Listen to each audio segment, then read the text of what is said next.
Amigas, amigos, ¿cómo están ustedes? Mucho gusto en saludarles en un programa más de nuestra serie de Radio Televisión de Veracruz, los desayunos de los domingos por la mañana. Muchas gracias.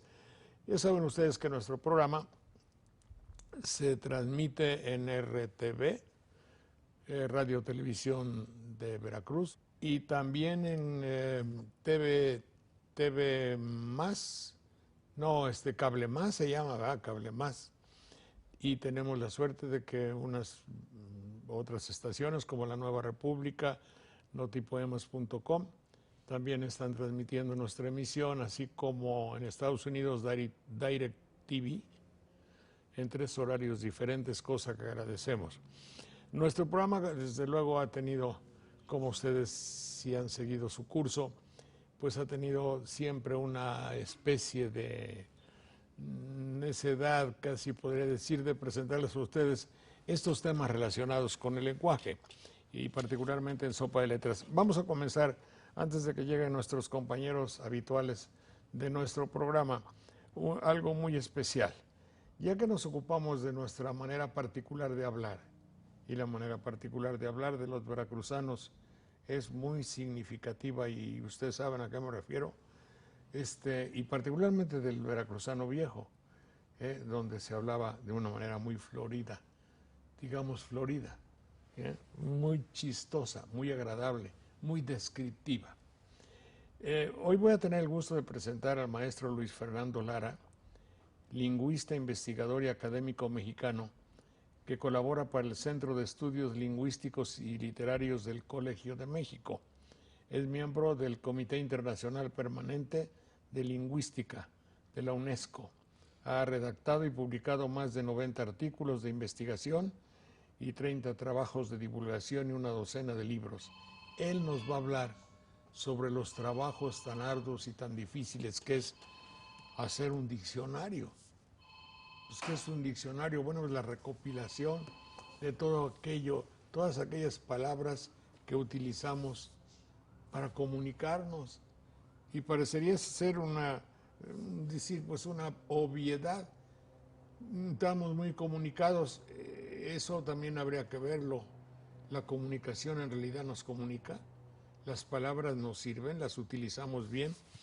Aquí está con nosotros el maestro Fernando Lara, Luis Fernando Lara, con su diccionario del español usual en México, o del español en México. Mucho gusto, licenciado. Muchas gracias que la vino usted. ¿No? Gracias. ¿Qué me cuenta? ¿En cuánto se hace un libro de tales dimensiones? Lo primero. Pues desgraciadamente en muchos años el trabajo de hacer un diccionario... ¿Aún con computadora? Aún con computadoras. Desgraciadamente las computadoras no piensan. No piensan. No. Y como no piensan no pueden hacer el trabajo. Sí. Por supuesto que nos ayudan muchísimo. Claro. Pero el trabajo tiene que ser trabajo humano. Sí. Y eso hace que nos tardemos desgraciadamente mucho tiempo. Cuéntame usted, ¿qué es este diccionario? Bueno, nuestro diccionario es el primer diccionario integral del español que se habla en México. Cuando digo integral, es que toma todo el vocabulario, no solamente los mexicanismos, que es a lo que más nos han acostumbrado, sino el resto de las palabras comunes del español, como perro, gato, etc. Pero el hecho de hacer un diccionario integral del español mexicano nos permite tener una idea completa de cómo hablamos los mexicanos. Mientras que si nos restringiéramos solo al mexicanismo tendríamos una idea solamente pintoresca del mundo. ¿Mexicanismo y ranchero es lo mismo? No, de ninguna manera es lo mismo, porque también hay urbano. Sí, ¿verdad? Hay mexicanismo urbano, el caso del barrio de Tepito mexicano. Que el mexicanismo urbano. Es que es un mexicanismo urbano. Pero entonces, el de banderilla es ranchero. En la medida en que en banderillas sigan siendo rancheros, porque... Pues yo creo que sí. A veces para mí yo prefiero ser ranchero que urbano, fíjese. Ah, sí, eso sí. Pero es que el mundo está cambiando tan rápido que estamos perdiendo mucha agricultura. Y los pueblos están cambiando y se están pasando a los servicios, etcétera. Sí. En fin, entonces esa es la característica del diccionario. Es el primero de esta clase que se hace en el mundo de lengua española fuera de España. Sí, quiere decir que yo encuentro todo lo que hay en un diccionario normal, Así es, pero un poco... definido por los mexicanos Sí, y con los matices o las diferencias de significado que hay en palabras muy comunes y corrientes, ni siquiera se da uno cuenta de eso, pero que sin embargo tienen que ver con el modo de hablar de los mexicanos, ¿no? pero Simplemente, ¿como qué palabra me decía usted?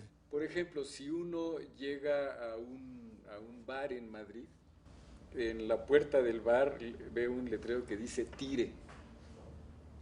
Nosotros en las puertas pondríamos jale, Ah, sí, sí, sí, sí. ¿verdad? Jalar, pues es una palabra del español, sobre todo muy usada en Andalucía. Pero este significado mexicano de jalar para lo que los españoles dicen tirar, Tirar.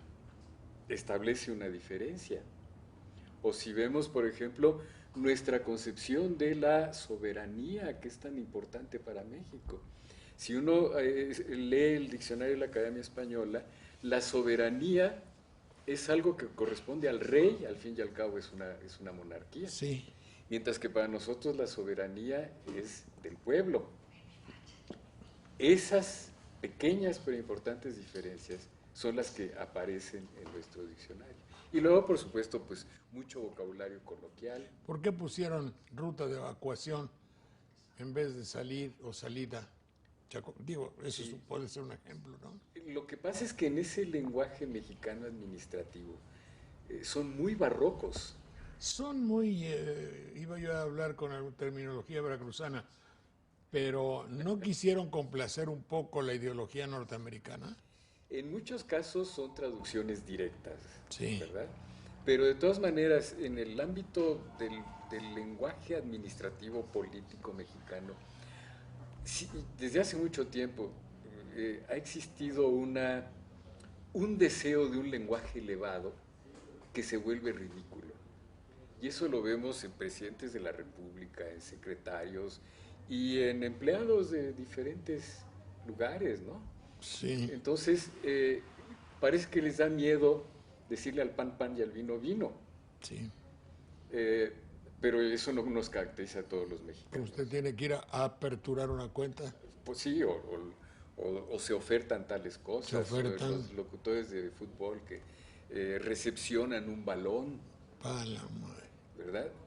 Pero en el caso de los locutores de fútbol, yo diría que trato de ponerme en su lugar. Y digo, es que estar narrando inmediatamente lo que está sucediendo en el campo de fútbol debe costar mucho trabajo como para no equivocarse. En el hipotético caso de que narraran lo que ven, pero yo te aseguro a usted que hay algunos como el perro Bermúdez que están narrando lo que su imaginación floreciente o dependiendo de lo que hayan fumado, les dicta, están narrando un partido que no existe y dribla, caracolea, gambetea, zigzaguea, se escabulle y gol, pero de los contrarios. Es decir, están narrando pura mentira. Eso es Eso verdad. ya va por mi cuenta, ¿me Eso es entiendes? verdad, pero yo supongo que narrar en una situación así debe inducirlo a uno a cometer muchos errores. En el caso de nuestros políticos, no, yo creo que eso es buscado. Sí, ¿verdad? Tratan de elevar de esa manera su lenguaje, en parte para no comprometerse. O ese gusto por los eufemismos, que ahora ya no dicen niños de la calle, sino que dicen niños en situación de calle. Paso, man. O aquello que se inventó Fox de adultos en plenitud. Sí, como yo biznando. Y lo que ahora también hablan de personas con aptitudes diferentes, O el invidente. o el invidente, que son eufemismos. En el nazismo hubo muchos Cuando eufemismos de esta Goebbels. clase. Sí. Eso que usted está señalando es gravísimo. Es decir, en cualquiera de los ángulos que se vea, el que quiere hablar así no quiere comunicarse. Así es. Quiere imponer una personalidad hipotéticamente superior. Si yo hablo así, como los niños de Sin Filtro, que que es intolerable escucharlos porque usted tiene que estar haciendo un esfuerzo. No dicen una palabra rebuscada cada 10 o 12 términos, cada 10 o 12 palabras. dicen una tras de otra. Entonces, eso incomunica.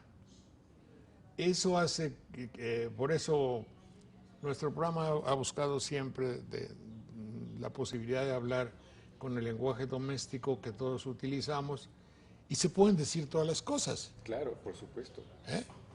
Se pueden decir todas las cosas. Y cuando por accidente o por vanidad o por lo que usted quiera hay alguna palabra que nosotros mismos sabemos que es de difícil comprensión, bueno, pues entonces se le pone un paréntesis y se explica. Pero es grave el hecho de que un político hable en esas circunstancias. Hago aquí referencia a los procuradores de justicia. Cuando dicen, oiga usted que fueron 10 desaparecidos el día de ayer, dice el locutor, y que tal y tal y tal y tal. ¿Es correcto? Ah, ching. Ese es correcto, tiene una carga de mala leche asquerosa y terrible. Es decir, ese señor quiere que usted se dé cuenta que él está dentro de la corrección, dentro de lo exacto. Aparte de ser una calca inmediata del inglés. Así se dice. En inglés dicen lo mismo los políticos. Sí, bueno, pero si se toma como referencia la política de allá para hacer la nuestra, pues es casi como si se hace una confesión de patrón vasallo, ¿verdad? Desgraciadamente así es. Fíjese ahora esta otra calca del inglés que están usando mucho, sobre todo los economistas, una ventana de oportunidad. Un arcoíris de oportunidades. ¿No? Que todo se les convierte en ventanas de oportunidad, en vez de decir, pues, oportunidad sin más. Claro. Posibilidad y muchas otras maneras que tendrían de hablar. Sí. Esto quiere decir que somos unos mercachifles. Es decir, no me acuerdo quién, no lo oí porque luego me confundo tanto por la edad quizá, cuando le dice, no, pues vamos a una sección a representar a una unión internacional, una convergencia, a una, ¿cómo se llama? Cuando hay un congreso, una especie de, donde se congregan de muchos países y nuestra posibilidad es ganar. Sí, otra calca de inglés. Sí, pero caray, yo creo que un país no debe cifrarlo todo en ganar. Si lo dice el señor Chedraui, el dueño de Walmart y el dueño de Comercial Mexicana, y entre ellos dice, bueno, vamos a comprar estas manzanas podridas y las vendemos y todo es ganar, me parece muy bien. Son mercaderes, tienen un puesto de mercadería. Pero para un país yo creo que hay cosas mucho más nobles que ganar. Por supuesto. Pero desgraciadamente... ¿Y también es inglés? También es inglés. Es decir, todo el horizonte de expresión que tienen estos políticos de nueva ola, economistas, etcétera, es un horizonte norteamericano. Es decir, han perdido contacto con la realidad mexicana. Nunca se han atrevido a salir a la calle, a caminar y a oír a la gente cómo habla y cuáles son sus preocupaciones. Y en cambio utilizan todas estas expresiones que provienen de los economistas del Banco Mundial y del Fondo Monetario Internacional, y eso les organiza todo su horizonte de comprensión de las cosas. Es una perfecta ideología. ¡Qué barbaridad! Pero yo creo que tendríamos que hacer que el pueblo, que el ciudadano, y yo expresamente no digo el televidente, porque yo creo que televidente ya podría ser un término peyorativo, es decir, ofensivo.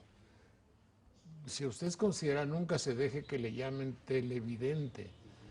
Yo no lo uso en nuestros programas, pues usted es un amigo, alguien que pues sigue o ve nuestros programas, pero porque televidente se le reclama no pensar, y parecería ser que hay una tendencia a que usted no piense, y cuando piense le dan gato por liebre. El locutor que le dice aperturar no es porque sea más culto, No, en absoluto. Es porque es un imitador de un lenguaje y de una filosofía extranjera, Filosofía, claro. ¿verdad? Sí, así Claro que es. sí. Este diccionario señala cuando algo debe ser mexicano o no. No, no lo señalamos porque, por un motivo muy importante. Desgraciadamente la educación en el mundo hispánico, no solo en México, nos ha acostumbrado a distinguir como español correcto el de España Claro. y español proclive al barbarismo el de los otros países. Es decir, que se nos educa con lo que yo llamo una conciencia del desvío. Y entonces todo el mundo, no solo los mexicanos, los andaluces también, por ejemplo, se están preocupando de esto estará bien dicho, esto lo habrá aceptado la academia. Y con esta conciencia a lo que se induce es a una timidez, al tener miedo de hablar. Entonces, como no queremos nosotros seguir impulsando esa situación, les queremos presentar el español tal como lo hablamos y decirles simplemente reconozcámonos en este español y olvidémonos de esta distinción entre el español correcto de España y el español incorrecto de los demás. Yo creo que hay español correcto en todas partes y hay español incorrecto en todas partes. Volvemos en un minuto, por favor.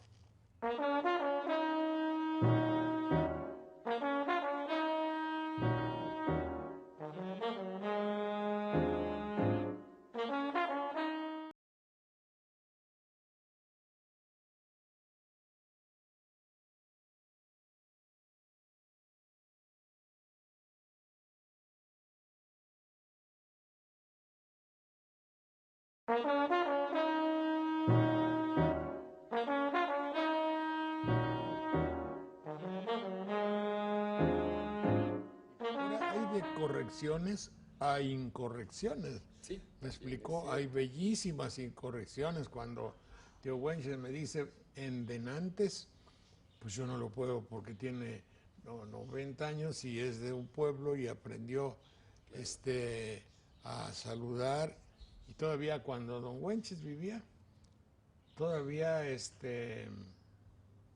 a los patrones les decían la gente de razón. Sí, así es. Entonces está conformado de otra parte. Pero si alguien me dice, si don Wenches me dicen denantes, yo lo oigo bien.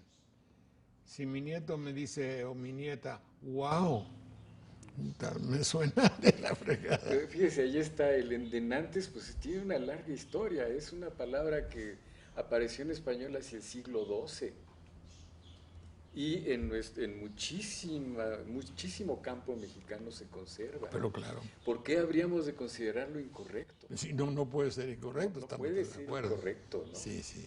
Entonces tenemos que decir en este diccionario, así hablan, qué bueno, sigan hablando Sí, de esa manera. O el sí. caso del jalisciense, que a mí me encanta, que dicen algunos y algo otros, Sí, sí, sí.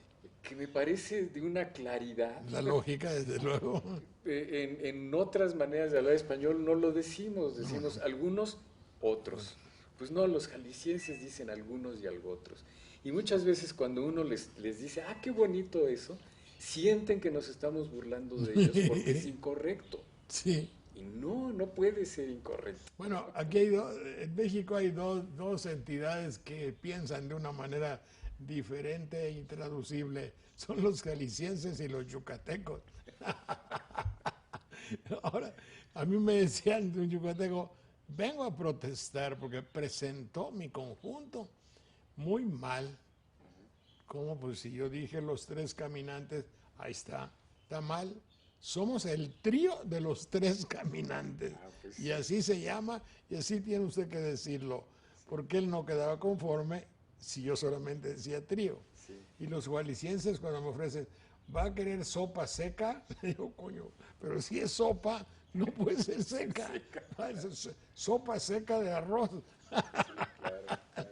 En el caso del español de Yucatán, yo creo que todavía no lo hemos estudiado y tratado de entender bien. Tiene una influencia tan grande semántica del maya, Eso debe ser, ¿verdad? que muchas veces es el maya el que está impulsando estas maneras de expresión de los yucatecos. Está íncito, ¿Sabe quién me enseñó a decir íncito? No. Ernesto de la Piña. Ah, pues sí. Es decir, está dentro, ¿verdad? Está Dentro, metido sí. ahí, dentro del yucateco, el habla Sí, yucateca. nos burlamos de ellos No, porque no, dicen, préstame 20 pesos y lo que sí, están diciendo es que él nos los va a prestar. sí, O lo busqué y no lo busqué. Pero esos son efectos del maya, del maya que todavía está muy vivo y que penetra la sí, estructura del español. Es muy interesante. claro, claro.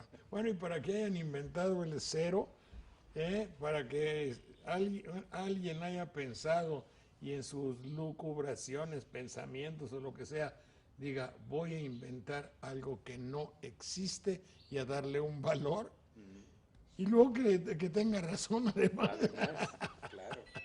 Usted pone, por ejemplo, en la palabra morder todas las acepciones de morder y en México, Yo diría que sí. inclusive que tiene varias, ¿no? Sí. Clavar los colmillos, apretar fuertemente un objeto, morderse la lengua o los labios, me mordí la lengua, morderse la lengua, aquí está. Bueno, la mordida, el hecho de utilizar el verbo morder como sinónimo de extorsionar, de cohecho, de sacar dinero indebido, que todos conocemos, y la acepción, como dicha en Veracruz, y está en los diccionarios, morderse un huevo, lo cual quiere decir resistir con estoicismo, seguramente algo. Exactamente. Si esto será español o será... Eso no Yo sé. no creo, ¿verdad? Una de las dificultades que tenemos para conocer el español moderno es que en los otros países no se han hecho estudios descriptivos como el nuestro. Y al no haber estudios descriptivos no tenemos medio de comparación. Porque digamos, el diccionario de la Academia Española es un diccionario que se extiende a lo largo de los siglos y que no describe el español de España actual. De manera que entonces, como el nuestro sí lo describe, no podemos decir qué sí se usa en un lugar y qué no se usa en otro, porque no hay medio de comparación. En todo caso, es una de las aportaciones que nosotros los que, como eufemísticamente nos llaman de la tercera edad, sí podíamos aportar muchísimo. A mí me tocó todavía cuando mi abuelo hablaba, mi abuelo no era indígena, mi madre sí, pero el abuelo paterno todavía hablaba de, ve al nacatero, Ajá, fíjate si ya echaron el acahuale, claro. acahuale, nacatero y la tlapalería y una serie Sí. de ¿cómo se llama eso? Nahuatlismos. Nahuatlismo. Desgraciadamente, en cuanto al nahuatlismo, a lo largo de la historia hemos ido Se perdiendo perdió, grandes ¿verdad? cantidades, que ahora incluso nos cuesta trabajo recuperar. Por ejemplo, uno de los proyectos que tenemos nosotros para el futuro es comenzar a hacer un diccionario del español mexicano siglo XIX, que no lo conocemos. Y nuestras únicas fuentes pues son la literatura del siglo XIX y la prensa del siglo XIX. Pero si uno se pone a buscar en obras, por ejemplo, de Ángel del Campo o de Guillermo Prieto, etcétera, encuentra ahí una gran cantidad de nahuatlismos que hoy nadie conoce. Y es una pérdida cultural. La tarea del diccionario en realidad es conservar la memoria. El vocabulario que aparece en el diccionario es para que conservemos memoria de estas experiencias Sí. que fueron importantes. Y sobre todo un poquito de dejarles el mensaje a nuestros queridos, si de casualidad hay algún joven que debe haber algún joven por ahí que vea nuestros programas, porque hoy me encuentro viejos de 40, 50 años. Yo veía Sopa de Letras. Entonces cuando estaba Rigo, cuando estaba Ligori, Arreola, Ernesto de la Peña, que decía, Felipe San José, que vive afortunadamente, el difunto Carlos Laguna, todos ellos, Manuel Munguía, que ahora va a estar con nosotros, todos ellos que ocuparon su vida en eso, le dedicaron su vida. Yo nomás de agregado cultural, digamos, pero ellos sí se dedicaron como incitador. ¿Eh? De incitador. Yo de incitador, sí, cierto. Propiciador, no me acuerdo cómo se llama ahora, para usar un término como lo que usted dice. Facilitador. Entonces, ellos se dedicaron como obsesión, nobilísima, por cierto, y muchos lo recuerdan. Así ahora debe haber algunos. Pero lo que yo quiero decir es que no sientan vergüenza del idioma. Exactamente.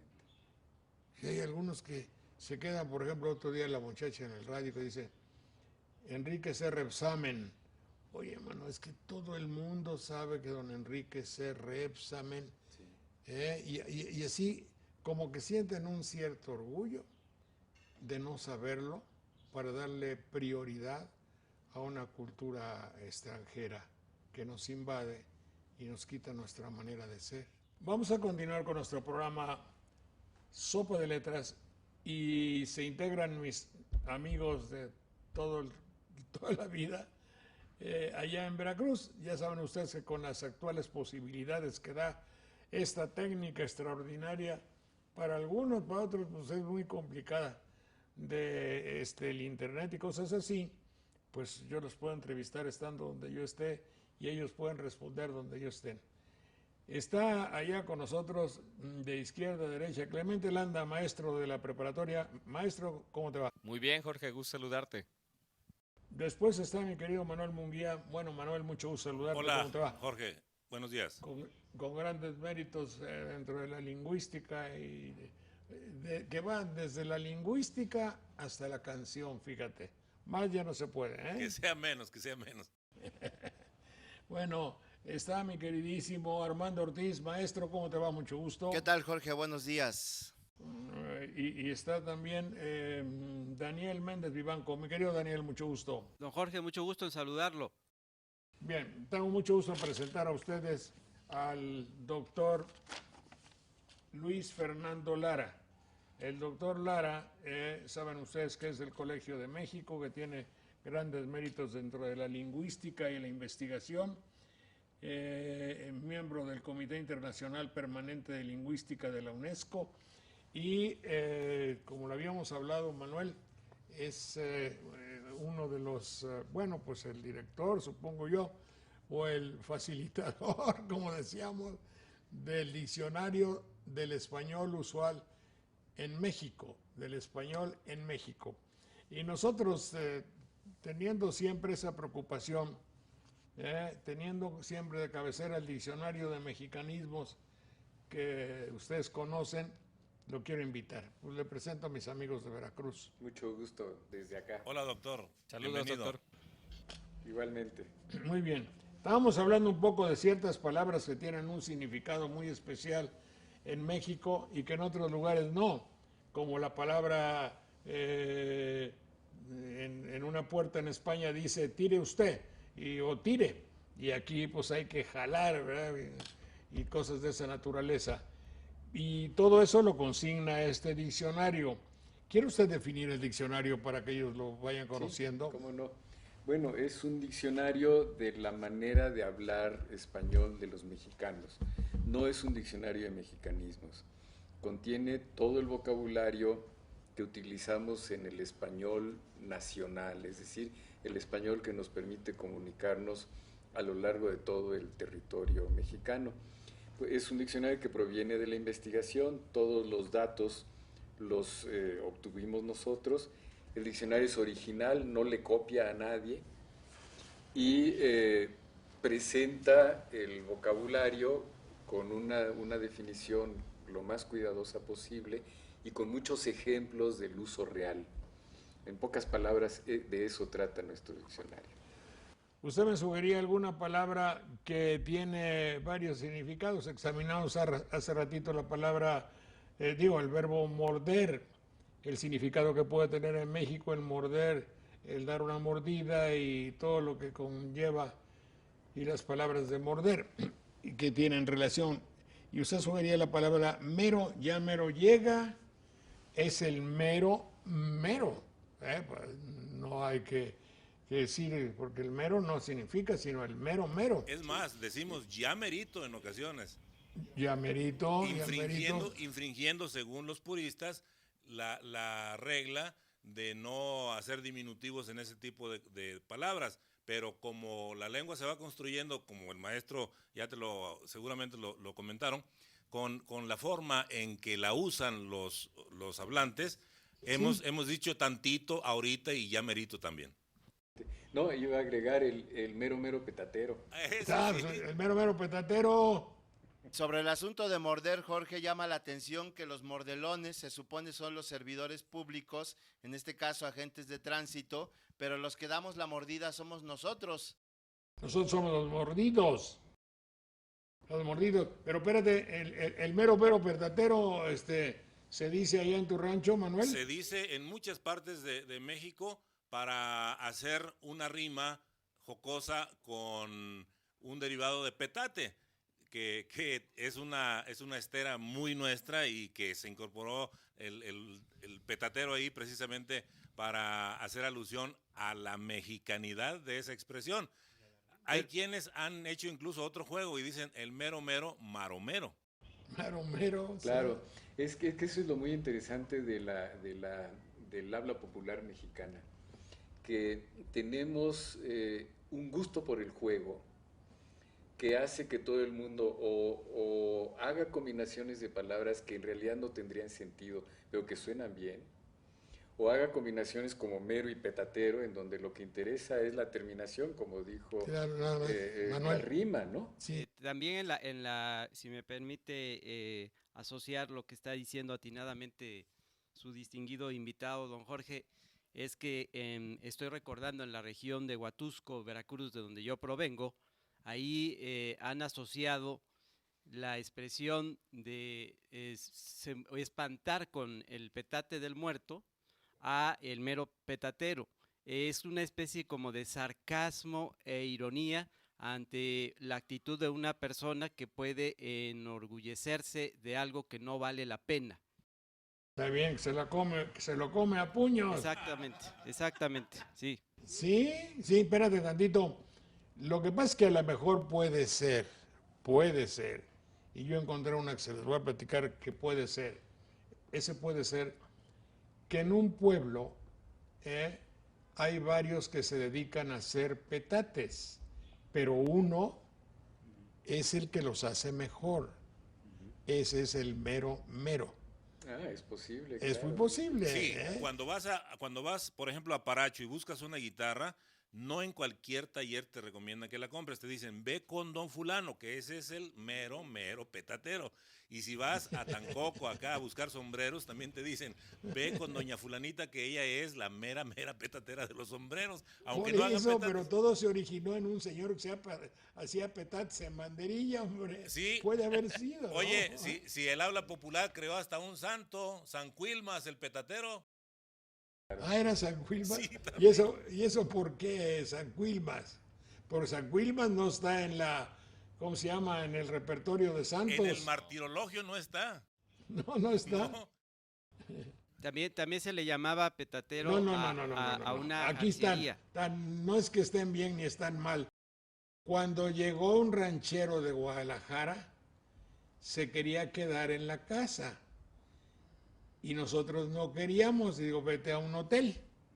Dice, no, aquí nada más me tira usted una cuilma. ¿Qué es una cuilma? Sí, es una manta, digamos, una especie Una cobija. de colchoneta, de cobija o de colcha un poco gruesa, pero no es más que una transformación de tilma, que es originalmente un tejido rudo, por ejemplo, la que usaba Juan Diego según la leyenda. Esto es una deformación de tilma. Sí. Pero tilma no es español, ¿verdad? No, es náhuatl.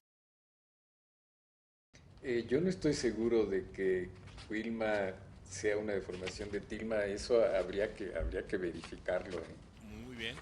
No, es que Sobre todo porque sabe son muy hipotéticos. el náhuatl que llegó a la zona de Nueva Galicia es un náhuatl relativamente diferente del náhuatl del centro de México. Don Jorge, las crónicas acerca de las apariciones marianas de Guadalupe, de la Virgen de Guadalupe, hace mención cuando se tienen que referir al indio Juan Diego, dicen tilma o ayate. Ajá, Así es. pero Ayate también es un nahuatlismo. Es una expresión, yo lo leí en el libro de el padre que fue el sacerdote que fue amigo de usted, Javier Escalada, sacerdote jesuita, y él hace mención de que ayate proviene del náhuatl. Mira, en el diccionario de mexicanismos, que es que es anterior a pero de mexicanismos, este es de español. Dice Cuilma, del azteca Cuiloni. Lo asocia con Cuiloni, Santa María, por la C inicial y la sílaba. Pero habría que recordar dónde ejercía su oficio el Cuiloni, que quiere decir, según él, sodomita, debe decir ahí en tu diccionario.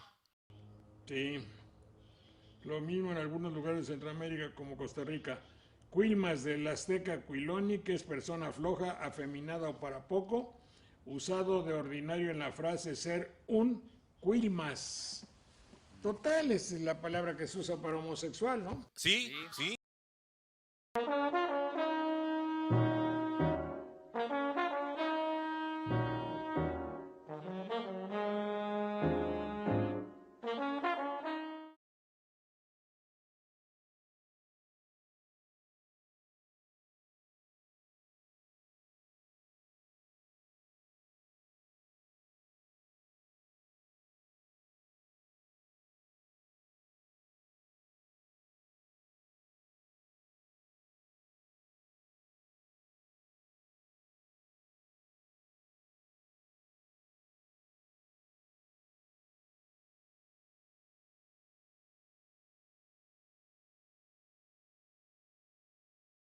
Muy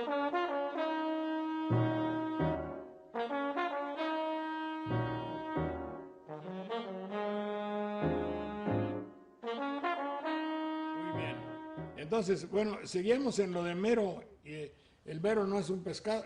También. ¿Es español? ¿Mero? Sí, español es mero, lo que pasa es que son peces diferentes. Mero es calificativo. Sí. Es un calificativo, es un califica algo. Sí. Para que sea el determinado, el preciso. El preciso, claro. El preciso es el mero petatero. El mero que cómico, mi querido paisano, ¿cómo se llama? Traducía como el chipocludo. Claro. Chipocludo. Sí. ¿Sabes si es nahuatlismo chipocludo, mi querido Manuel? Sí, es de chile ahumado. Chilpoctli es cualquier chile ahumado, pero se ha especializado para designar a uno en especial que es un poco más picoso. Pero al final de cuentas, todos los chiles que son secados con humo son chilpoctles. Y decir chipocludo, desde luego, es una alusión fálica muy, muy clara, porque se asocia al poderío, a la preponderancia de alguien en alguna actividad. Al que las puede. Al que las puede, sí. Bueno, entonces, eso era para decir el mero, que era un poco como sinónimo, el mero petatero, el mero. En este diccionario, bueno, ¿cuántos términos tiene un diccionario como estos, que debe tener unas 800 páginas? Este tiene 16,000 artículos. Es chiquito. ¿Le llama usted artículo a definiciones de palabras? Sí, la entrada con toda la definición y sus ejemplos. ¿Cuánto tiempo se llevan a hacer un diccionario y qué equipo? Pues varios, ¿verdad? somos un equipo pequeño, somos 6 personas. Ajá. Nos tardamos mucho tiempo porque yo he estado midiendo cuánto tardamos en hacer el análisis y después redactar, y nos lleva un promedio de 3 artículos por jornada de trabajo, en promedio. porque hay artículos que han requerido, por ejemplo, el caso del artículo de la palabra cabeza, que requirió un mes de trabajo, porque tiene una gran cantidad de excepciones y deformaciones. Y en cambio, claro, hay palabras que podemos resolver en 20, 25 minutos. Pero en promedio nos tardamos un día en redactar 3 artículos. Y entre los pocos que somos, pues naturalmente el tiempo crece. Es difícil conseguir formar buenos lexicógrafos. Eso es lo Un más señor que hace diccionario se llama lexicógrafo. Es un lexicógrafo, sí. También lo podríamos llamar un palabrero, pero bueno.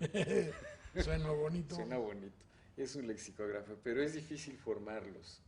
Digamos, la lexicografía como método se explica fácilmente, pero hacerla lleva muchísimo tiempo. Nos tardamos unos 2, 3 años en formar un lexicógrafo para que trabaje con nosotros. De modo que, sí, desgraciadamente es trabajo de hormiga y por eso nos tardamos y nos seguiremos tardando. ¿Llevaron mucho tiempo? Pues sí, para el Diccionario del Español de México, que apareció en 2010, nos llevó 38 años. Caray, ese es un proyecto, como un señor que me dice, es un proyecto de vida. ¿Qué quieres decir? Pues tú en tu vida te haces un proyecto y ese es lo único que haces. ¡Qué barbaridad! Así es un proyecto de vida, pero que uno, cuando le toma el gusto, acepta con muchísima felicidad. Entonces es adicción. Sí, si quieres, una adicción o hasta perversión. No creo, ¿eh? ¿Qué otra palabra se les ocurre por allá que tenga que... adicción a la adicción. Adicción a la adicción, claro. Sí. ¿Qué otra palabra?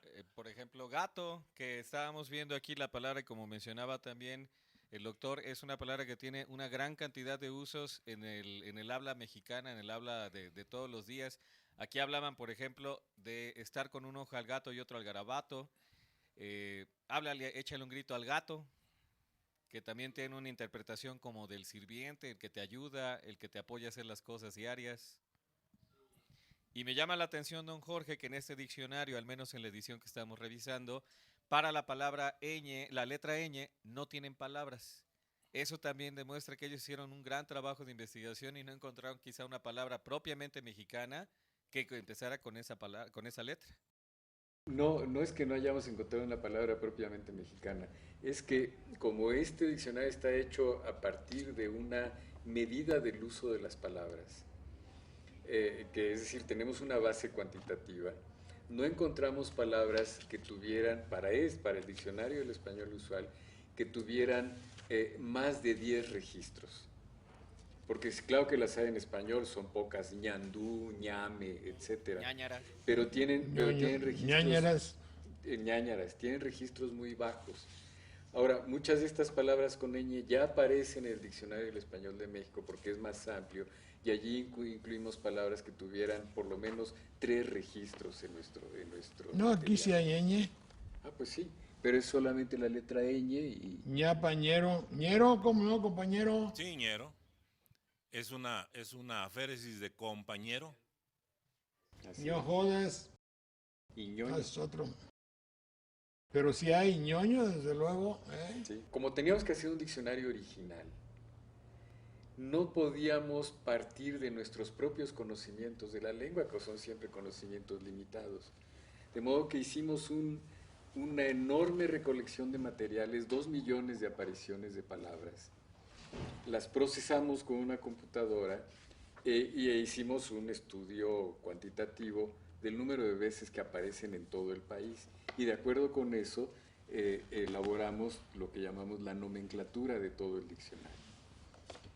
Ahora, precisamente, ya que está el Diccionario del Español de México, estamos preparando su segunda edición y ahí estamos trabajando palabras que solo tuvieron registro de 1 o 2 veces, que nos implican mayor investigación, Claro. porque son registros muy fragmentarios. En W, por ejemplo, hay 4. W, waterpolo, what y whisky. Y Wenceslao. Bueno, ese pero es si nombre lees- propio, los no, nombres si lees- propios no aparecen. No nos ponemos a recapacitar nuestra manera de hablar, pero si se piensa tenemos muchas formas y muchas palabras que las vamos acomodando como que entran como cajoncito, ¿eh? En un gran armario. Si, por ejemplo, estábamos leyendo aquí, menos, bueno, existe más o menos, pues, ¿quién entiende qué es menos? Pues es lo contrario de más o menos, ¿verdad? Es un adverbio de cantidad, de cantidad. Y aquí tiene usted muchas acepciones del adverbio menos, sí. Al menos 20, al menos 10. ¿Qué cosa es eso del significado tan variado que le damos a las palabras?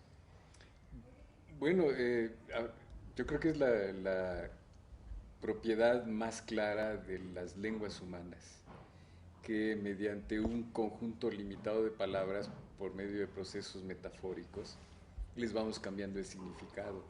Y con ese significado hacemos crecer el uso de la palabra muchísimo. Ningún lenguaje animal tiene esta capacidad. Y en cambio, siempre, mediante estos procesos, una palabra tan común y corriente como menos empieza a adquirir más significados, ¿no? Sí, al menos, bueno, significa lo que usted y yo ya sabemos, menos de los que yo había pensado, al menos que vayas o eso limitativa, así, bueno, haces esto, pero tienes que hacer esto, condicionado. Y tenemos esas expresiones como hacerse menos, echar de menos. De veras te he extrañado, te echo de menos. Pero fíjese usted lo curioso, eso de echar de menos, a ver, tú, Manuel, no es inglés, ¿verdad? Echar no significa nada. Yo, al contabilizar todo el grupo de las personas que viven conmigo, me doy cuenta de que faltas tú, pero echar, sí, no es si comprensible. Lo separamos, no, claro. No es muy comprensible. ¿Me estoy explicando, Manuel? Sí, no es comprensible porque lo estás tratando de entender desde el punto de vista de la lógica formal. Y la lógica formal a veces no nos da resultado para entender el significado que por convención le hemos dado a las expresiones. Decimos, a fuerzas ni los zapatos entran y nos detenemos a pensar, son los pies los que entran, no los zapatos. A veces, no, son los zapatos los que entran en los pies. No, son los pies los que entran en los zapatos, porque la lengua se va construyendo con la lógica que los mismos hablantes van compartiendo entre sí, así, sin proponérselo a veces.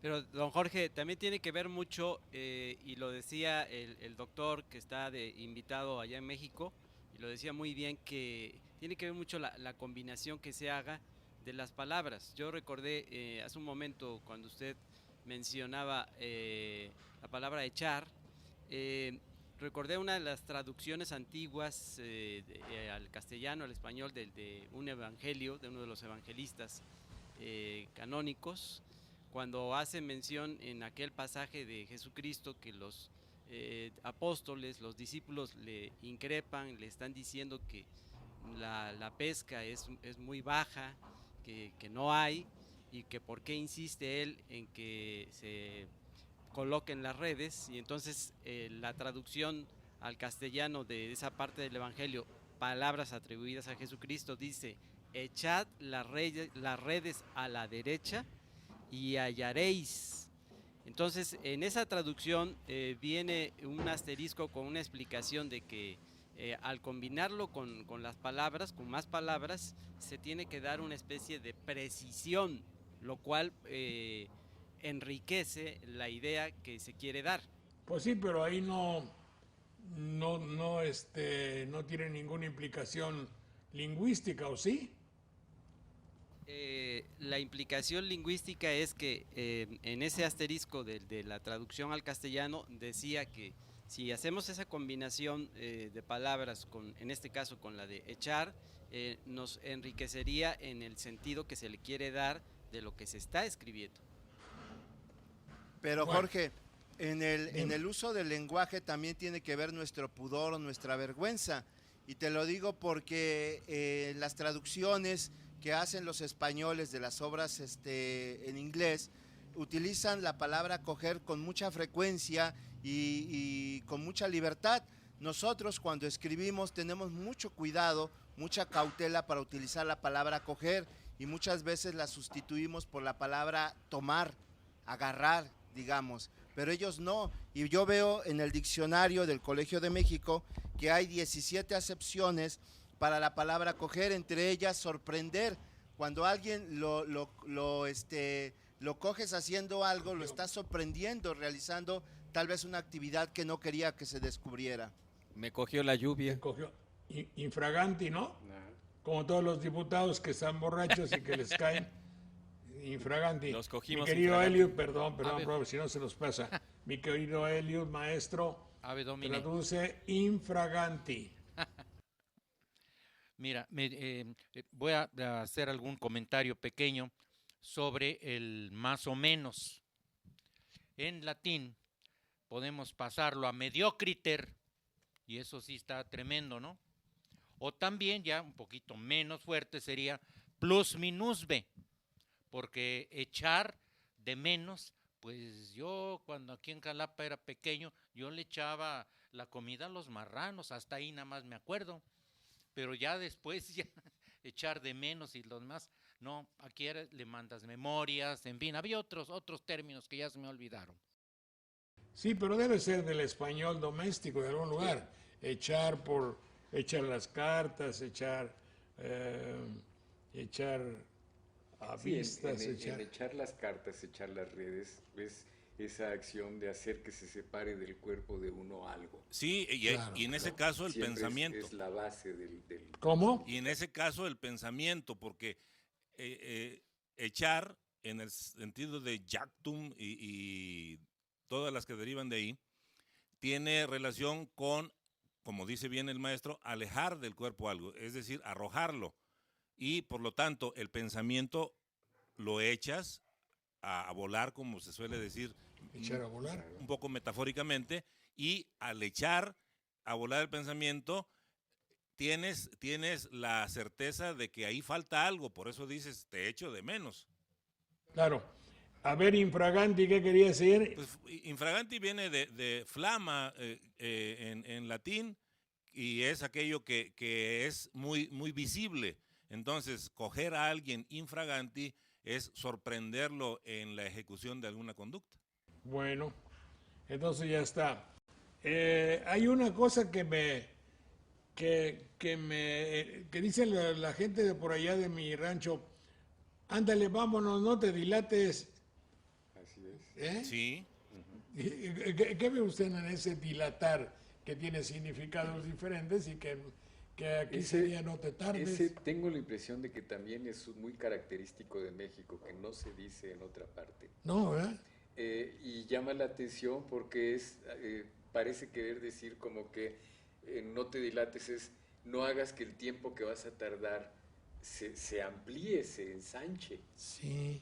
¿No? Es muy curioso ese uso. Es más bien la acepción de no te prolongues en el tiempo y también no te prolongues en la acción. También. No, porque entonces sería la traducción de no te la jales. Sí, es Por lógica, porque, como ¿eh? dice el maestro, hay términos físicos que se entienden claramente aquellas personas que tienen un cierto estudio y que conocemos y sabemos que a partir de que absorben calor los cuerpos, estos ocupan un lugar más grande en el espacio. El uso de la palabra dilatar en un español coloquial que lo usaba mi abuela, que así me decía, no te dilates mocoso con el mandado, era no te tardes. claro. No pierdas el tiempo haciendo otras cosas, a lo que vas y lo que necesitas. Y es una palabra, como dice el doctor, que seguramente es muy, muy dada o muy regional. Otra que yo recuerdo, don Jorge, en una ocasión vinieron unos amigos de la Ciudad de México, los llevamos a comer a un lugar muy típico de aquí de Veracruz, y se molestó un amigo porque le invitamos a que tuvieran unas picadas de huevo.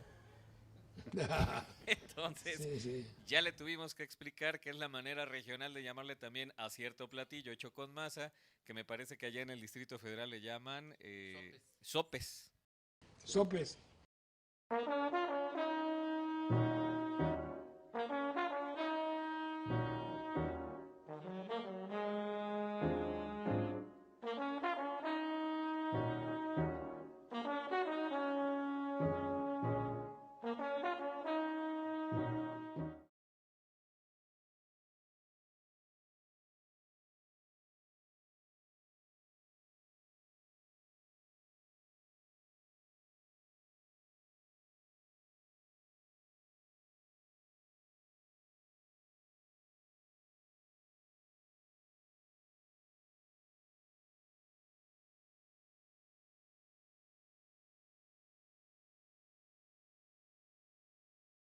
A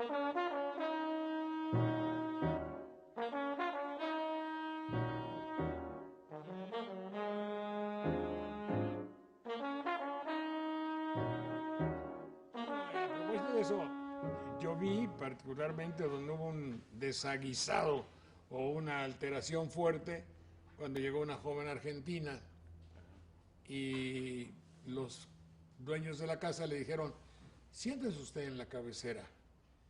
Y la argentina, con su acento argentino y con su manera de ser, dice, en la cabecera tu madre.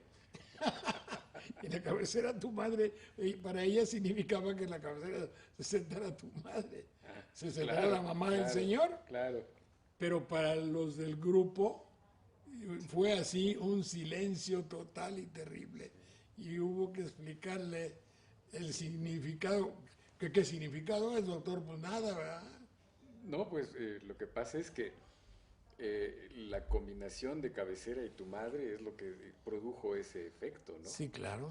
No, pero eso dijo la Argentina. Sí, De otra manera no habría producido ese efecto. Eso nos ocurre en todo el mundo hispánico, es muy Sí, divertido. sí. La cantidad de equivocaciones que cometemos cuando vamos a otros lugares en donde usamos palabras nuestras comunes y corrientes y en los otros lugares se sorprenden, ¿no? Se Por ejemplo, sorprende. A veces de un región a mexicano que en región. España, Espérate, un dígame. mexicano que en España pregunte, oiga, ¿dónde puedo tomar un camión para ir a la Puerta del Sol? No. Le contestarán los españoles, pues un camión, solo las vacas, Sí. Pues sí, claro. ¿no? Y de región a región también.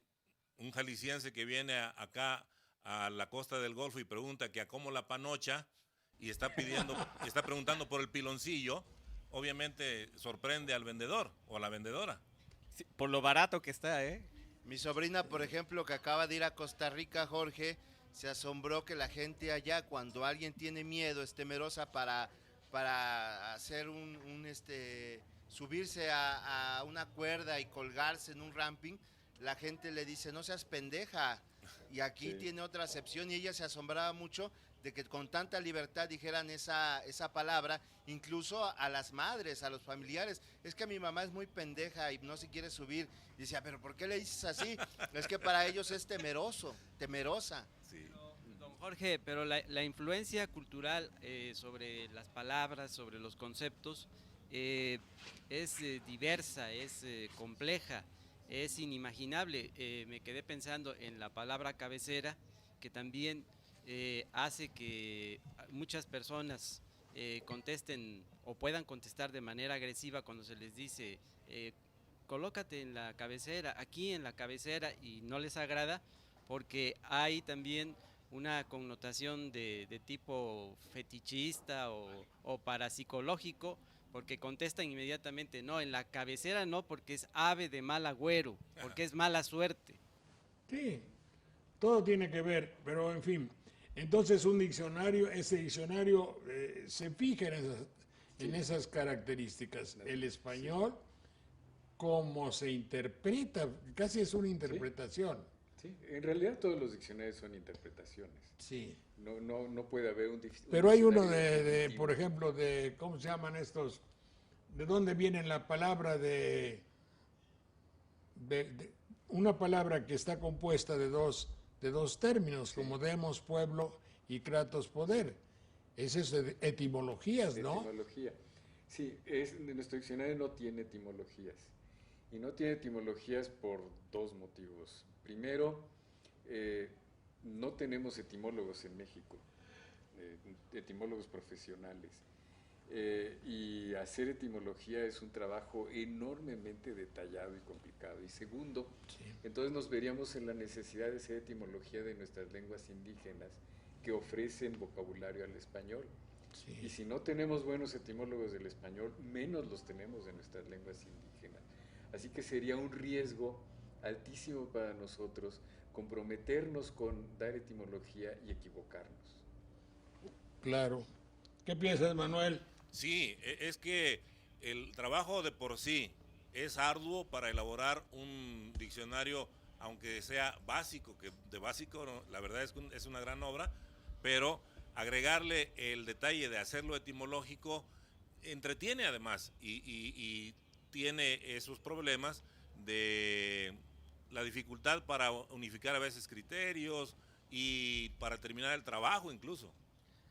Creo, don Jorge, que también un valor muy importante que tiene este documento, este libro, este diccionario, es de que están queriendo meter una especie, y lo llamo así porque así lo he escuchado, de español neutro, para que todos aquellos que estamos hablando con esta misma lengua nos podamos entender, porque suponen de que hay tanto regionalismo, ya ni siquiera entre países, sino entre México, los que hablan en Monterrey, con los que luego se quieren comunicar, digamos, con Sonora o con los de Veracruz, tienen tantas diferencias que en ocasiones no nos entendemos claramente.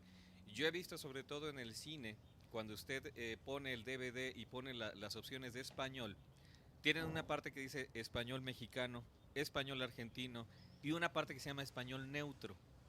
Cambia mucho el uso del idioma, cambia mucho las bromas, cambia la manera de entender la misma película por cómo nos están narrando esa parte de la historia, con una versión en la cual pretenden que tengamos un español común para todos, pero yo coincido con su invitado de que a partir de que tenemos diferentes usos metafóricos, vamos dándole sentidos semánticos muy diferentes, creamos un español mucho más rico que nos permita expresar las ideas que tenemos de una manera quizá muy compleja para algunos, pero para nosotros que vivimos en esta región lo entendemos claramente. Iba a decir algo, doctor. No, que esto del español neutro, de lo que están hablando algunas agencias de noticias, en primer lugar es imposible. En segundo lugar es una monstruosidad. Perderíamos por completo toda la cultura que está detrás de la lengua. De manera que, como decía su invitado, lo que tenemos que reforzar es el conocimiento de la diversidad, saber gozar nuestras diferencias regionales y de países, poderlas entender de la mejor manera posible, pero gozar esa diversidad, que es lo que forma la riqueza de la cultura. Claro. No perdamos de vista, doctor, quizás sea una aberración lo que digo, que la televisión no le interesa que la gente coma, sino que la gente compre. Así es, sí. Dicho de otra forma, tampoco le interesa que la gente se comunique, le interesa que la gente le entienda a ella. Todas esas jaladas ideas de que el español de Puerto Rico y el español de España están hechos por un mismo criterio cultural, generalmente analfabeto, y ese criterio no sirve para nada. Es decir, las traducciones de la televisión y las traducciones de esta mugre aquí muy bonita que es la computadora, están hechas con los pies. Así es. Y no obedecen a ningún criterio más que a una gran mercadotecnia. Es una pretensión de estandarizar y ha sido una meta en materia económica, en materia lingüística, en materia mercadotécnica, en muchos aspectos, y es un riesgo porque, como bien dice el doctor Lara, perdemos la riqueza de lo que cada región produce. Entonces, si nos estandarizan, entonces vamos perdiendo muchas de las raíces que nos dieron sustento. Sí. Casi habría que estar en contra de esa estandarización, de esa hacerlo todo igual. Yo creo que sí hay que estar militantemente en contra de esa estandarización. ¿Te acuerdas, Jorge, que había una novela, se llamaba 1984, en la cual estaban creando lo que se llamaba la neolengua? Y en esa neolengua iban tachando palabras del diccionario que decían, esa palabra ya no sirve, porque expresa conceptos que ya no son necesarios. Y tachaban la palabra amor, tachaban la palabra humanidad, e iban creando nuevas palabras para poder determinar esos conceptos. Y pues nada más faltaría ahí la mano de la televisión, la mano quizá de las compañías grandes, que te dijeran, bueno, en lugar de amor vamos a poner ahora comprar. Y es que, Jorge, cuando también estás tratando de estandarizar el español, las palabras, estás limitando o suprimiendo la creatividad de la misma persona. Por ejemplo, cuando tú te encuentras a una persona después de muchos años y lo ves más gordo, y tú no lo quieres insultar o no lo quieres hacer sentir mal, simple y sencillamente vas y le dices, oye, te veo un poquito más repuesto. Y ya con esa palabra como suavizas la impresión que te causó, pero también requiere de cierta creatividad. Por eso, pero ya esos son matices del pudor que tú tienes para comunicarte con otra gente, desde luego, que forma parte de la gente. Por ejemplo, hablando de un ejemplo paralelo, pero con cierta diferencia. Cuando un ranchero lo invita a usted a comer a su casa, ¿no quiere usted venir a sufrir conmigo un ratito y a comer? Claro. Esa es una manera, para él, elegante, para él, modesta. Cuando usted le pregunta a alguien que está lleno de vida y tal, a una señora muy bien dada y todo, ¿cómo está usted, señora? Un poco regular. Sí. Un poco regular. No queriendo ser vanidosa, le dice a uno que goza de buena salud y que está...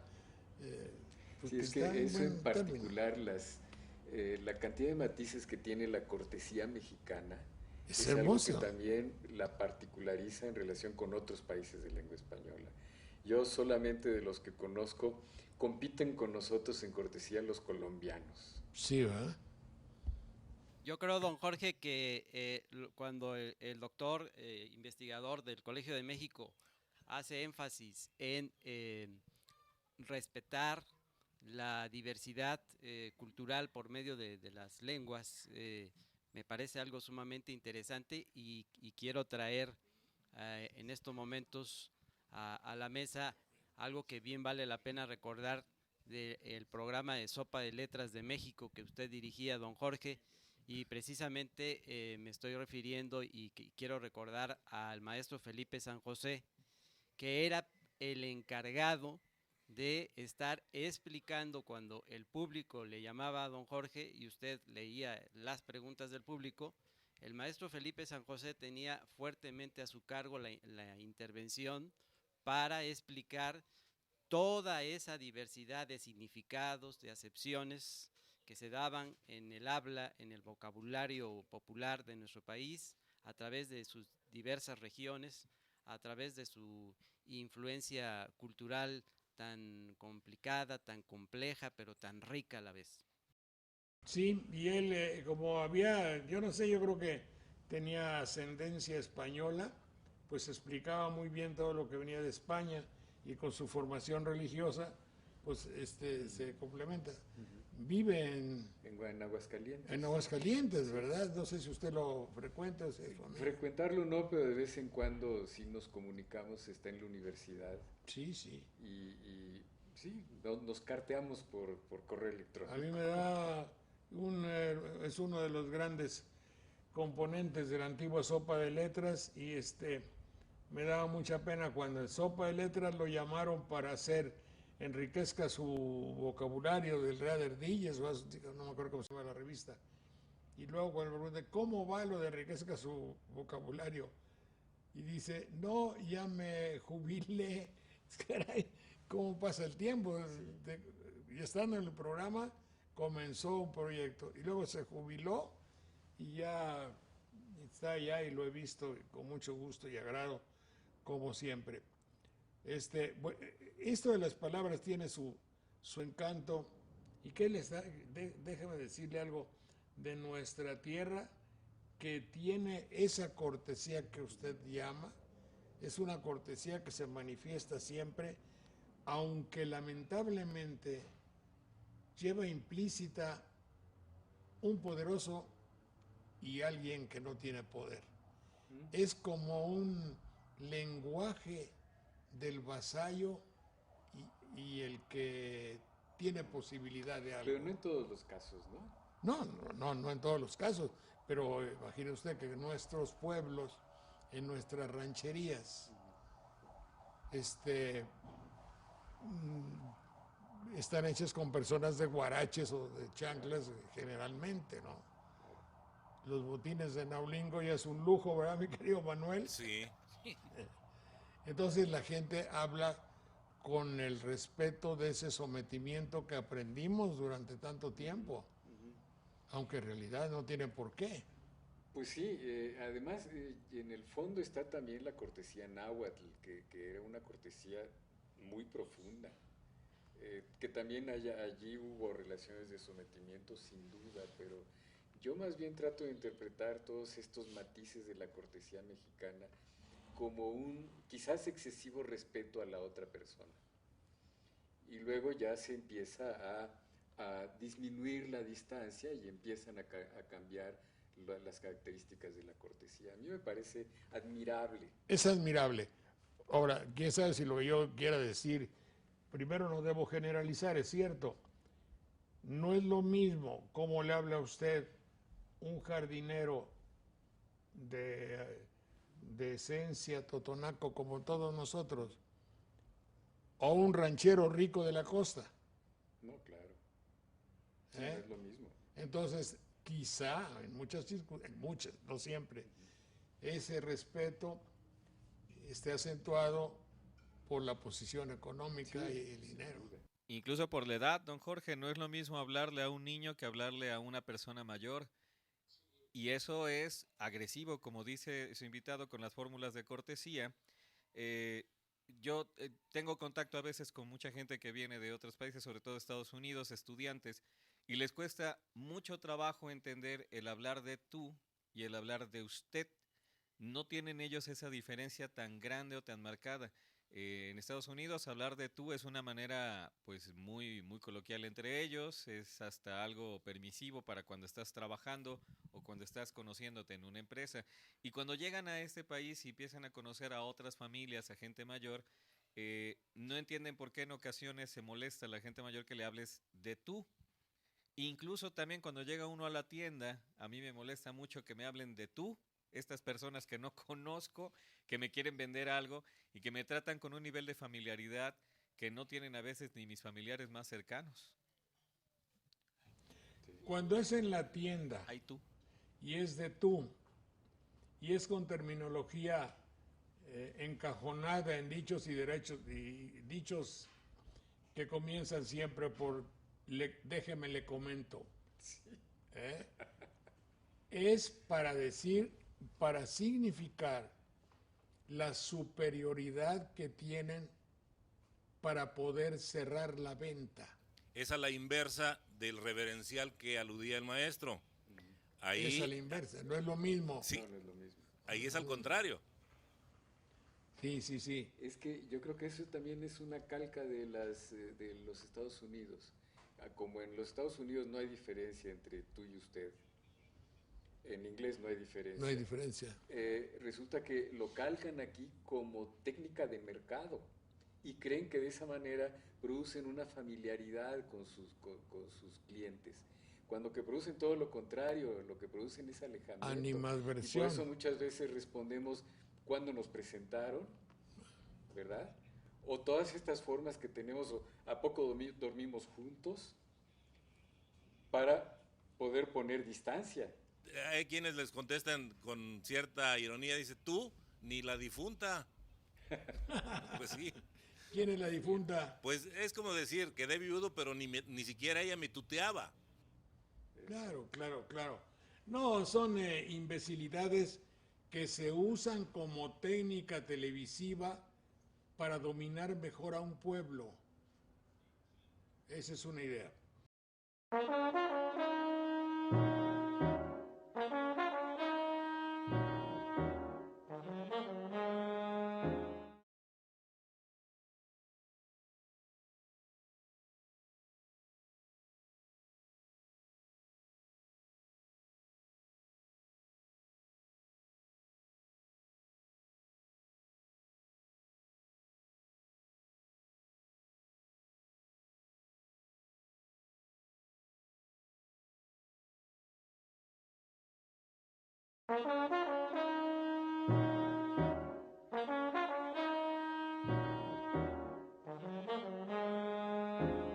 Juanita, mucho gusto saludarlo. Mire usted, quiero presentarle al doctor Luis Fernando Lara, que él es muy especialista, acaba de hacer un diccionario, de eso hablamos, pero yo lo quería que estuviera usted, porque usted se dedica a hacer revivir, a revitalizar y a recordarnos palabras en desuso que a mí me gustan tanto. Adelante, Juanita.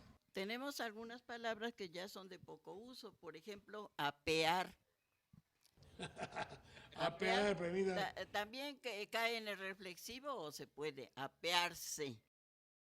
Es desmontar. Oiga, allá en Madeira se usaba para bajarse del caballo. Así es, desmontar puede ser de un caballo o de un vehículo. Incluso apearse de una escalera, si nos suena más o menos bien o si lo necesitamos, lo podemos usar. Perdone, doctor. Eso significará seguramente el hecho de tomar el pie y ponerlo en determinado. No sé, tendría yo que Apearse. buscarlo, sí. Apear viene de pez pedis. A ver, mi Sí, querido sí, Elliot. sí. De pez pedis. Fijar el pie, fijar los pies y dejar el otro medio de locomoción. Bueno, inconsútil. Esta palabra, pues sí, no nos es muy común, sin embargo, se utilizó mucho porque significa sin costura, una prenda de vestir que está cortada de tal manera que no lleva costura, sobre todo no llevaba costura que se viera y menos costura de máquina o cosas así. Eran ciertas puntadas que el ama de casa o la dama de su hogar le hacía de tal manera que pasaban inadvertidos. Y dicen que el manto de Turín. Espérame tantito, Juanita. A ver, ¿Qué palabra dijo? inconsútil, quiere decir sin costura, que las Para mí prendas no. son de una Espéreme pieza. usted. Para mí es una palabra utilizada en los versos de la adolescencia, cuando el recuerdo y el aroma de una mujer apenas dibujada en el horizonte tenía una apariencia muy inconsútil.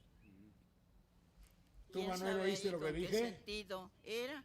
Porque no iba a ser sin costura. Es que ahí toma la parte del significado que tiene que ver con invisible o con oculto, ¿sí? O apenas perceptible, sí. Que apenas si se ve, de preferencia no se ve. Sí, porque Se sabe que está que ahí. esté construida la prenda significa que de alguna parte se sujetó. Sí. Está bien. Entonces, sí queda de acuerdo, entonces tenemos razón. Es decir, para usted me enseñó que inconsútil quiere decir sin costura, cosa que yo no sabía. Pero para mí lo inconsútil es, por ejemplo, la figura en el recuerdo de una querida novia de banderilla. Ternura, eso sí. O recordando los versos, porque esos primeros que recibimos a algunas muchachas entonces, pues son verdaderamente inolvidables. Muchas Aunque gracias, ya después Juanita. la rima, Adelante. quién sabe.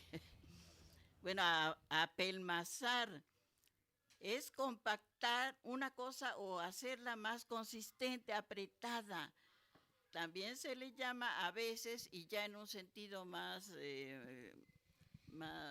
frecuente en casa, por ejemplo, pues le decimos masacote a esa masa. Esa palabra se ha utilizado mucho, don Jorge, por ejemplo, en el terreno de la gastronomía, para referirse a la forma de guisar el arroz, porque como todos sabemos, guisar el arroz pues no Tiene es su una arte. tarea fácil, tiene su arte. Tiene que quedar suavecito, Eh, esponjadito y demás. Exactamente, entonces esa palabra sirve para cuando el arroz no sale debidamente preparado, se utiliza ese calificativo para Queda señalarlo masacote. y rechazarlo el guiso.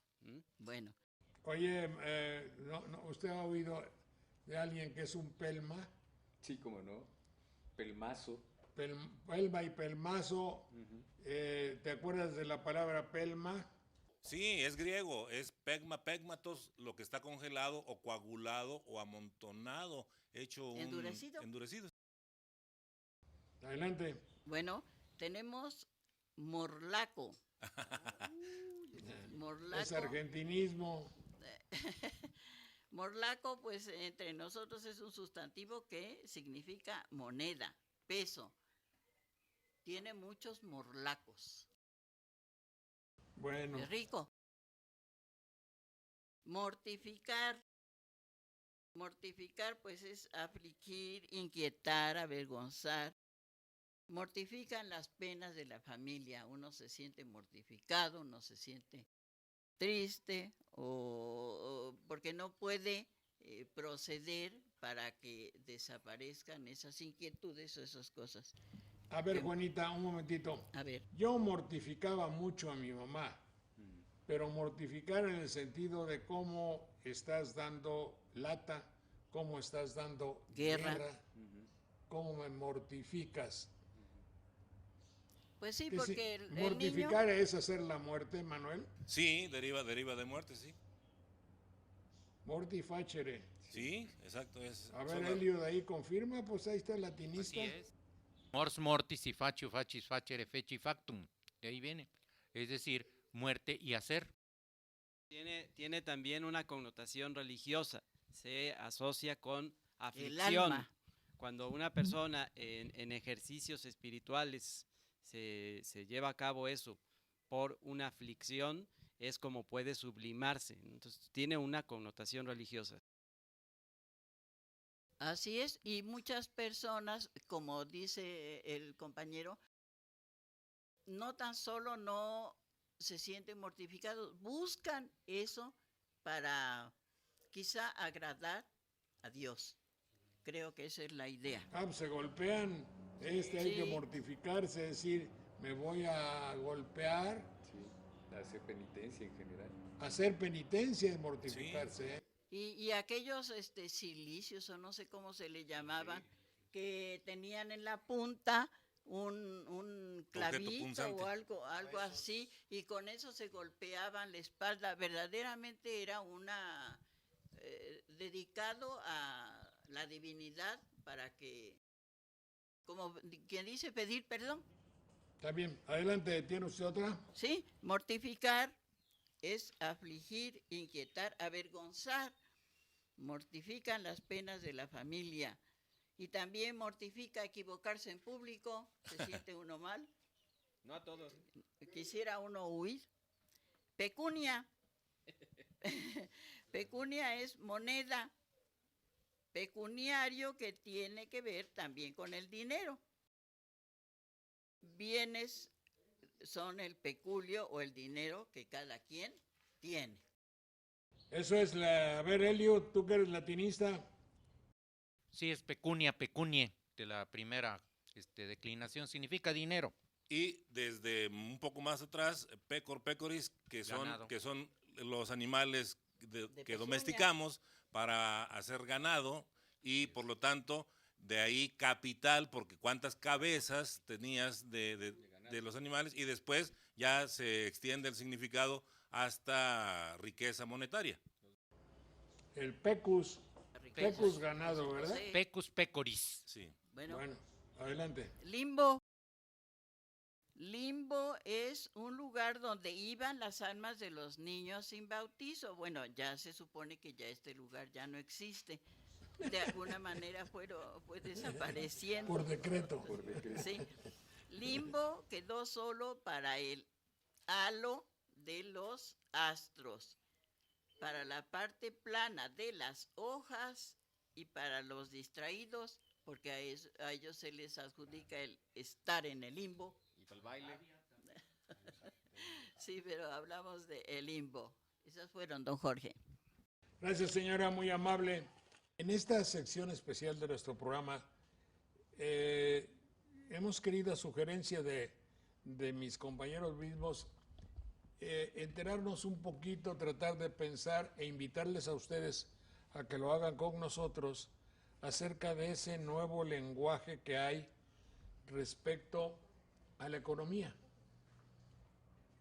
Todas las informaciones, todo lo que sucede, reformas de la ley, privatizaciones o no privatizaciones. Aquí no vemos el aspecto político, que sería motivo de otros programas, en aceptar o no.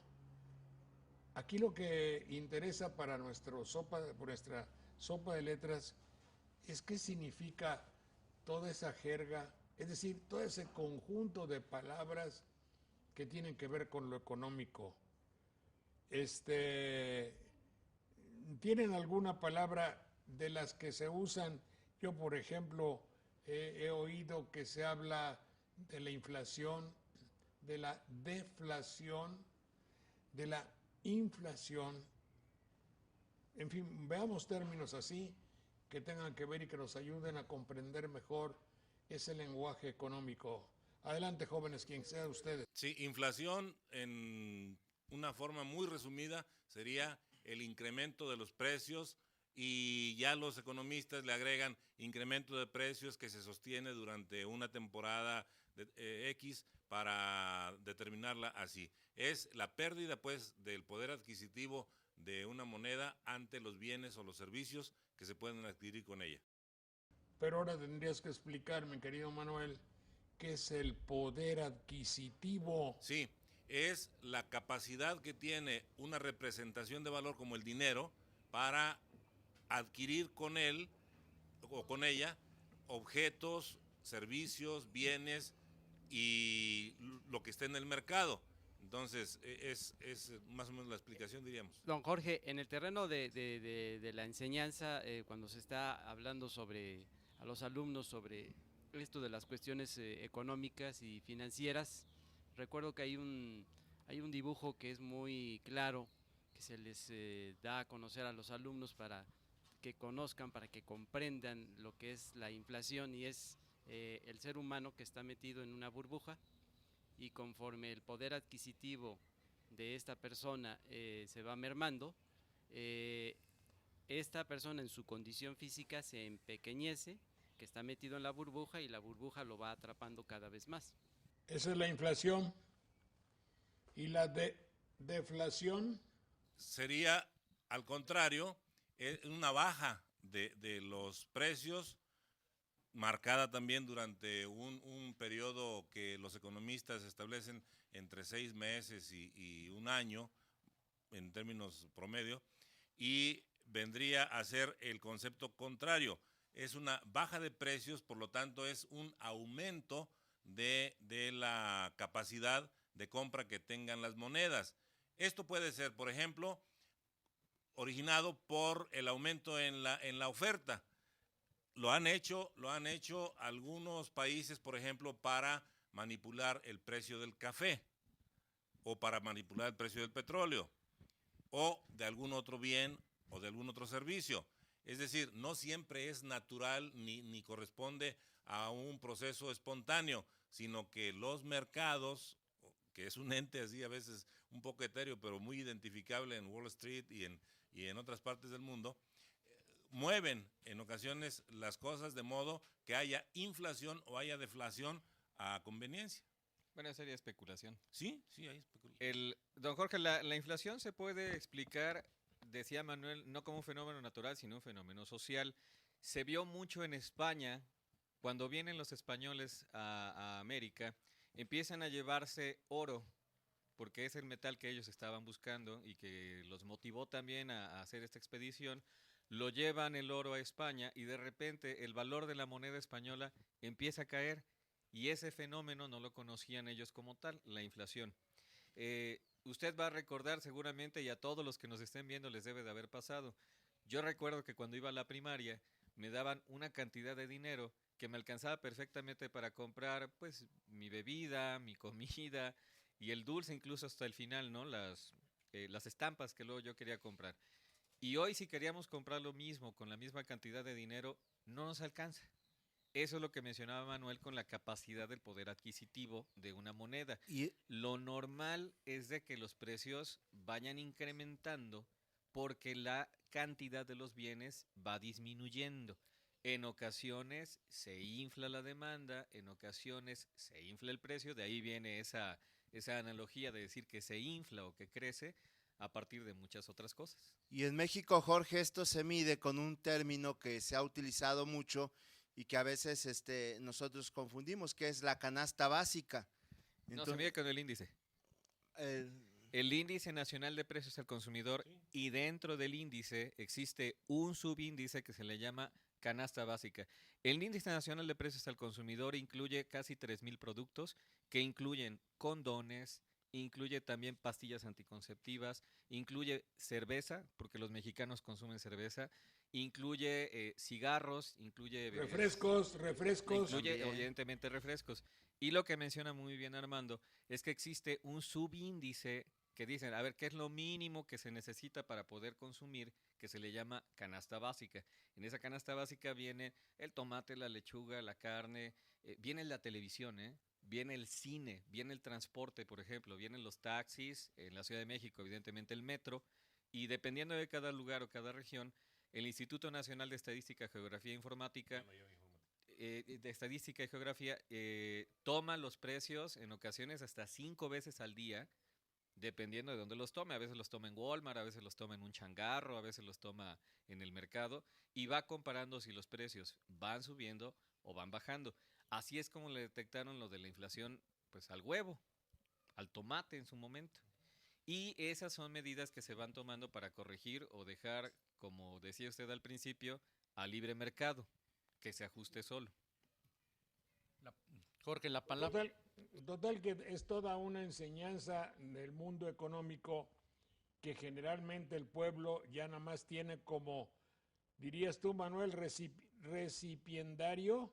Sí, es el que recibe los guamazos, como les pasó en Brasil, por ejemplo.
Quizá es exagerado de mi parte, que en Brasil nos están mostrando una nueva manera de enjuiciar, de percatarse de las cosas de nuestro mundo actual.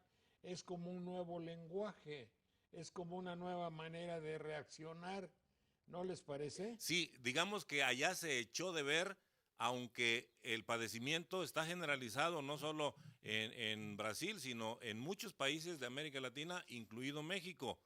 Y ahí quedó demostrado que la supuesta enajenación por el fútbol en el país sudamericano era nada más aparente, y que ellos vivían enamorados de un carnaval y de un deporte, y que eso era la vida para ellos. No necesariamente es así. Valdría señalar, Jorge, que Brasil, durante la presidencia de Lula da Silva, millones de brasileños salieron de la pobreza y se creó una nueva clase media. Y es precisamente esta nueva clase media la que está protestando por, en algunos casos ni siquiera se sabe si sea el aumento del pasaje o si sea algunas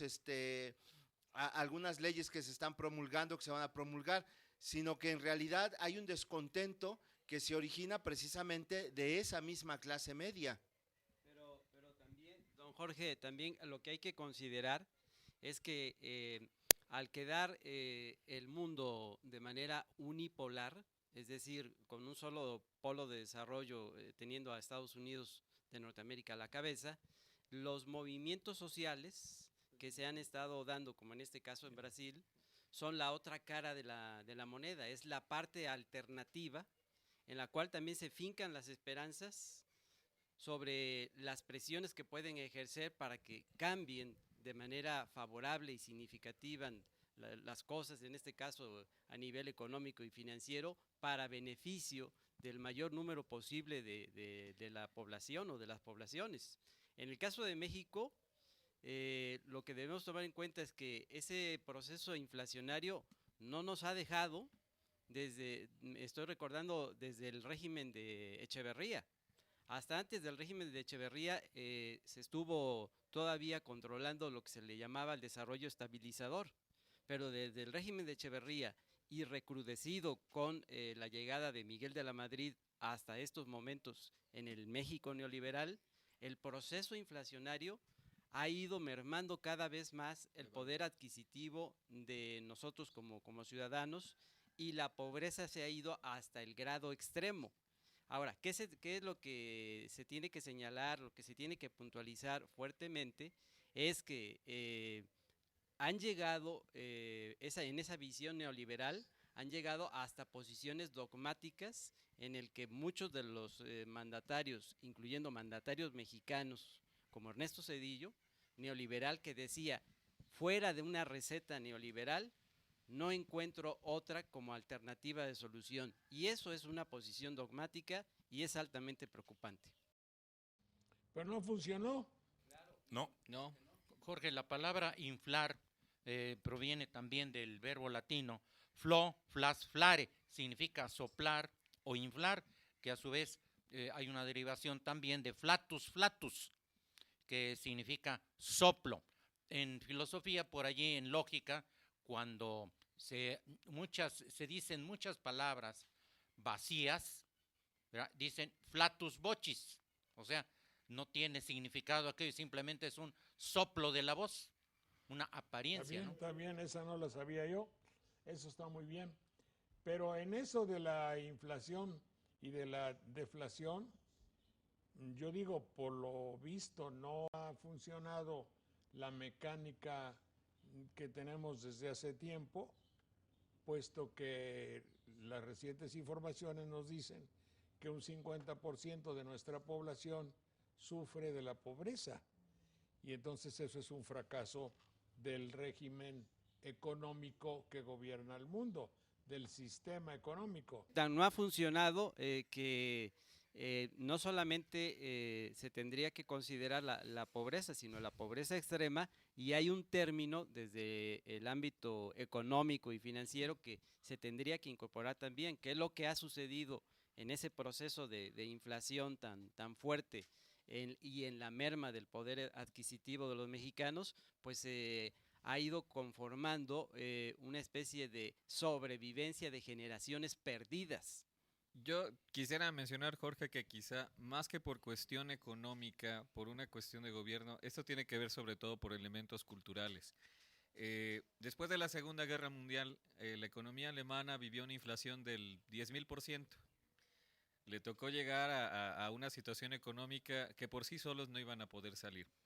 Brasil nos llama la atención, porque todos aquellos que hemos visto por documentales, por sus historias, Brasil se parecía mucho a México. Se parecía mucho en el sentido de que veíamos barrios marginales. Ahí está esta película que se llama, me parece, La Ciudad de Dios, en donde vemos cómo el crimen copó las ciudades. Había muy pocos polos de desarrollo, pero hace unos 20 años Brasil empezó a crear eso que mencionó Armando, una nueva clase media educada. No empezó a crear una clase media por términos económicos, sino que empezó a darle educación a su población, desarrolló otros canales. Bueno, nosotros conocemos a Xuxa o conocemos a Pelé o algunas figuras culturales, pero tienen un sistema de educación muy desarrollado basado también en la televisión. Empezaron a meter tecnología en las escuelas y hoy lo que nos llama la atención es una clase media que protesta precisamente por eso. No está de acuerdo en que piensen que con el fútbol los controlan. No están de acuerdo en que solo sean el carnaval. Caso contrario que pasa en México. Tú dijiste 50% de pobreza en este país. Hay estimados en que estamos llegando al 70%. Aquí en este país no estamos creando clase media, estamos creando pobres. Y la clase que domina en este país es un 2% de la población que domina el 90% de los recursos. Fíjate que el caso de México yo lo veo, sin decirte que no tengas razón, porque no estoy catalogado para hacerlo, pero yo creo que se ha creado una nueva clase de mexicanos. Esa clase de mexicanos, que es la que ha sostenido el sistema, es la clase televidente. La clase televidente que tiene requerimientos muy especiales. Necesita lenguaje, necesita su música, necesita una alimentación especial, finalidades especiales y necesita un lenguaje o la desaparición de él, mejor dicho. En ese caso, la televisión se constituye en la hacedora de la comodidad nacional. Esa comodidad nacional que en los programas paralelos a este se llama, o le calificamos como la televicracia, es el poder de fabricar una clase que no reaccione de una manera violenta ni vandálica, porque los locutores de colegas nuestros le llaman a los que protestan en Brasil vándalos. ¿Cómo la ves? Es que ha surtido efectos hasta este momento esa receta. En Brasil se aplicó. Las dictaduras jugaron mucho con eso. Lula fue uno de los opositores al régimen totalitario anterior y después de 3 intentos llegó a la presidencia en el cuarto, en 2000 debe haber sido, sí, o no, 2003, algo así. Entonces, cambió en muchos aspectos el planteamiento y dijo, no me voy a ceñir y en forma irrestricta a los dictados del Fondo Monetario Internacional, por ejemplo. Trató de liquidar la deuda lo más que pudo, rescató efectivamente con el programa de Hambre Cero a muchas personas de la precariedad, pero esa clase media que surgió como que aspira a algo más y el aumento en el precio del pasaje es un detonante nada más. Y no se descarte que haya influencias de otras partes del mundo, porque es cierto, después de la disolución de la Unión Soviética se estableció un mundo unipolar, pero ya no es tan unipolar desde el momento en que surgieron, por ejemplo, países como Brasil, Rusia, India, China y Sudáfrica, a los que los economistas estadounidenses llamaron BRIC o BRICS, que son economías emergentes que les están moviendo el tapete a los detentadores del poder financiero de Estados Unidos. Por lo tanto, hay que observar qué otro tipo de factores están influyendo ahí. Dilma Rousseff acaba de tomar el toro por los cuernos y una de las primeras declaraciones que hizo es muy importante. Dice, ¿qué vamos a hacer como una de las primeras medidas? Eliminar la corrupción. Pero a pesar de los logros que se señalan de Luis Ignacio Lula da Silva, hace unos días el expresidente Fernando Cardoso dijo que el gobierno de Lula da Silva y los que han continuado no se han podido hacer a un lado de esta vorágine del neoliberalismo y del capitalismo que allí están presentes. Y esto trae como consecuencia también una reacción de tipo religiosa, porque no debemos olvidar que la teología de la liberación fuertemente arraigada en Brasil surgió para proteger, para apoyar a todas esas clases marginales que se han visto indiferentes por parte de los gobernantes hacia su propio bienestar de estas grandes mayorías. Y ahí está la película Elefante Blanco, que nos habla del trabajo muy interesante de la teología de la liberación en los años más recientes. Pues yo quiero agradecerle muy cumplidamente al doctor Luis Fernando Lara el diccionario del español usual en México. Usual, ¿son 2 diccionarios? Son 2 diccionarios. Este es el usual que hicimos para la escuela. Y tenemos el diccionario del español de México en 2 tomos, que es más amplio que este. Ajá. Pero que finalmente es la misma actitud, los mismos procedimientos. Y está hecho por el Colegio de México, invirtieron a la cabeza del grupo que, bueno, el doctor Luis Fernando Lara encabezó este grupo que hizo en 38 años. Fíjese usted lo que significa para mis amigos jóvenes el hecho de darle el corazón. Es una manera muy poética, quizá no tan propia de decirlo, pero sí, es meterse con todo a una empresa. Y sobre todo aquí hay algo que esos cuates que dicen cómo triunfar en la vida, para hacer cosas de estas se necesita tener cariño. Sí, por supuesto. Pasión por Pasión, ¿verdad? Pasión, cumplir una misión, saber que se está haciendo algo por los demás, por la sociedad, por los compañeros. No es así una empresa de ganar. No, en absoluto, no. Por eso es un ejemplo muy bello y le agradecemos a usted mucho que nos haya querido acompañar. Perdonen por el Le tiempo. agradezco mucho la invitación y a los que están en Jalapa también les agradezco Mire, mucho ella es haberme permitido compartir con ustedes. Juanita es compañera de hace tiempo y ella se encarga de que de las palabras de nuestra época que ya se han dejado de usar Sí, y que es muy útil. Algunas de ellas son muy elocuentes y muy hermosas. Juanita Robles, muchas gracias. Está Clemente Landa, es un joven de la escuela que está aquí junto a ella, de la escuela preparatoria, es maestro. ¿Eres subdirector todavía? No, don Jorge, maestro nada más y de la Universidad Veracruzana también. Maestro de la universidad, entonces es un joven muy culto y nos ilustra mucho con su pensamiento. Gracias, don Jorge. Manuel Munguía es un filólogo, especialista, como usted ve, y que era un joven delicado y muy delgado cuando en Sopa de Letras. ¿En qué año fue, Manuel? Como en el 81, yo creo que llegué por ahí. Sí, porque yo me fui en el 89, entonces sí, como 8 o 9 años, él se agregó, pero te llevó, ¿quién te llevó? Carlos Laguna me invitó. Ah, Carlos Laguna, que era un especialista muy reconocido. Y ya se quedó y ya se aficionó para toda su vida. Lo rescatamos, ¿verdad? A Manuel Munguía, gracias, Manuel. Luego, Armando Ortiz es un periodista de mucha batalla en Veracruz, escritor, y tiene una actividad que ahorita lo dejaron salir de la prisión, pero él pide permiso para el programa porque va a darles clases a los prisioneros.